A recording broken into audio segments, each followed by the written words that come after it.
David Keith McCallum was born on September 19, 1933, in Glasgow, Scotland, into a home where music was not merely a hobby, but a way of life.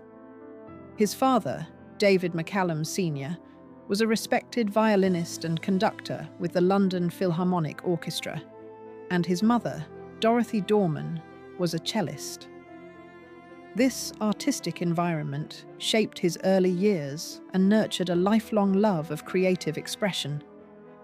Although he initially trained in classical music and studied at the Royal Academy of Music, McCallum ultimately shifted his ambitions toward acting. He enrolled at the Royal Academy of Dramatic Art, RADA, where he developed the skills that would define his extraordinary career. From the beginning, it was clear that McCallum was destined to be more than just another performer. He was a true artist. Early film work and the first steps to stardom. McCallum first appeared in British cinema during the 1950s, taking on small but memorable roles in films such as Ill-Met by Moonlight, 1957, and Hell Drivers, 1957. Even in these early parts, his intensity and screen presence stood out, drawing attention from audiences and filmmakers alike. It wasn't long before Hollywood noticed his talent, and international opportunities followed. His role in The Great Escape, 1963, marked a major turning point. Starring alongside legends like Steve McQueen, James Garner, and Richard Attenborough, McCallum played Lieutenant Eric Ashley Pitt, the ingenious dispersal officer. Though a supporting role, his performance hinted at the depth and intelligence he would later bring to every character he played. Television stardom, the man from U.N.C.L.E. It was television that truly cemented McCallum's place in pop culture. In 1964, he was cast as Ilya Kuryakin, the enigmatic Russian agent in the hit spy series The Man from U.N.C.L.E. Arriving at the height of the Cold War, the show was groundbreaking for pairing an American agent, Napoleon Solo, Robert Vaughn, with a Russian partner. McCallum's cool demeanor, quiet intensity, and striking blonde looks quickly made him a fan favorite. His portrayal gave Kuryakin a brooding, mysterious quality that balanced Vaughn's charm. The chemistry between the two actors became one of television's most iconic duos, and McCallum's popularity soared. He received thousands of fan letters each week and became an unexpected teen idol, proof that even a reserved character can ignite a cultural phenomenon. A career beyond U.N.C.L.E.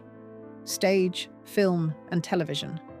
When The Man from U.N.C.L.E. ended in 1968, McCallum did not fade away.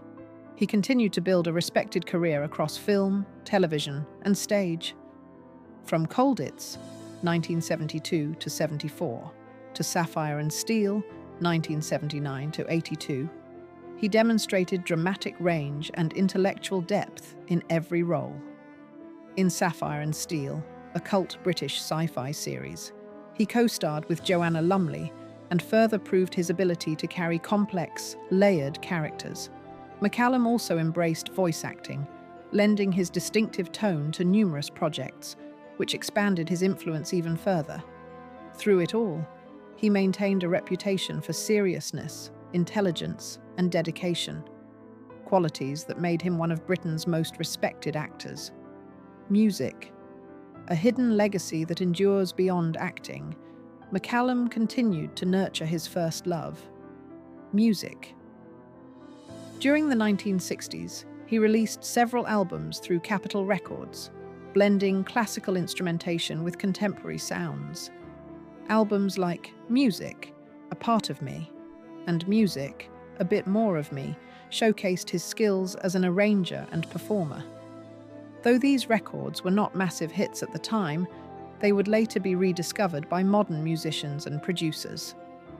In a twist of fate, one of his tracks, The Edge, was sampled by Dr. Dre in the iconic song The Next Episode. This unexpected connection introduced McCallum's music to a whole new generation, proving that art can survive and evolve long after its creation. A New Generation, NCIS, and the Return to Fame. For a new generation of fans, McCallum became best known as Dr. Donald "Ducky" Mallard on NCIS, 2003 to 2023. As the eccentric, brilliant chief medical examiner, he brought warmth, humor, and wisdom to the character. His portrayal was beloved not only for Ducky's quirky anecdotes and Scottish charm, but also for the humanity he infused into every episode. Over 20 seasons, McCallum appeared in more than 450 episodes, becoming one of the longest-running cast members in the show's history. In doing so, he bridged the gap between fans who remembered him from the 1960s and those who discovered him anew in the 2000s. In a career spanning 7 decades, he proved that true talent never fades. It only grows: marriage, family, and a life torn apart. On May 11, 1957, McCallum married actress Jill Ireland in London.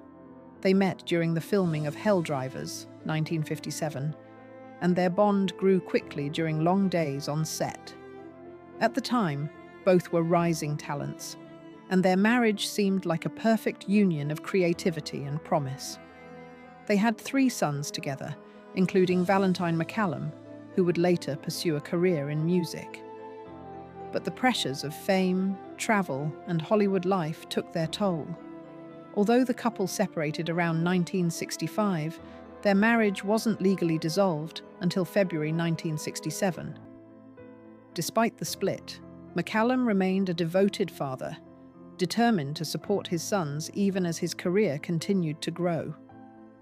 A second marriage and a lasting partnership. Later that same year, on September 16, 1967, McCallum married Catherine Carpenter in Valley Stream, New York. Carpenter, a former model turned interior designer, brought stability and elegance to his life at a time when he needed it most. They first met in 1965 at a photo shoot for Glamour magazine, and their connection grew quickly. Unlike his first marriage, McCallum's union with Carpenter lasted a remarkable 58 years until his death in 2023.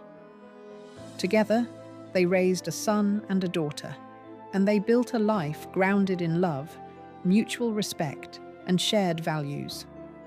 The couple also became known for their charitable work, supporting various causes and maintaining a private, devoted partnership that stood in contrast to the turbulent Hollywood lifestyle.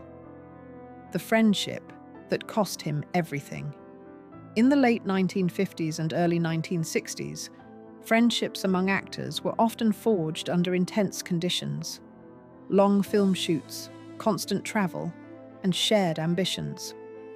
One such friendship was between McCallum and American actor Charles Bronson, whom he met while filming The Great Escape. Their bond seemed genuine. 2 men from different worlds, united by respect and camaraderie. McCallum trusted Bronson and even encouraged his wife, Jill Ireland, to spend time with him. But that trust would become the source of his greatest pain. Over time, Bronson and Ireland grew closer, and their relationship turned romantic. Ireland eventually left McCallum and married Bronson in 1968. The betrayal cut deeply, and McCallum later admitted that the friendship had cost him everything: his marriage, his sense of security, and the life he had built. Grace. After betrayal, a lesson in forgiveness. Even after the heartbreak, McCallum refused to become bitter. Though he admitted he was shattered, he did not allow anger to dominate his life. Instead, he focused on his work and on raising his children.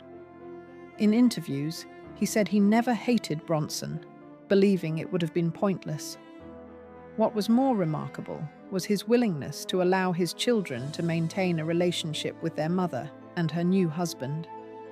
He believed their happiness mattered most, and he did not want them to carry the burden of adult conflict.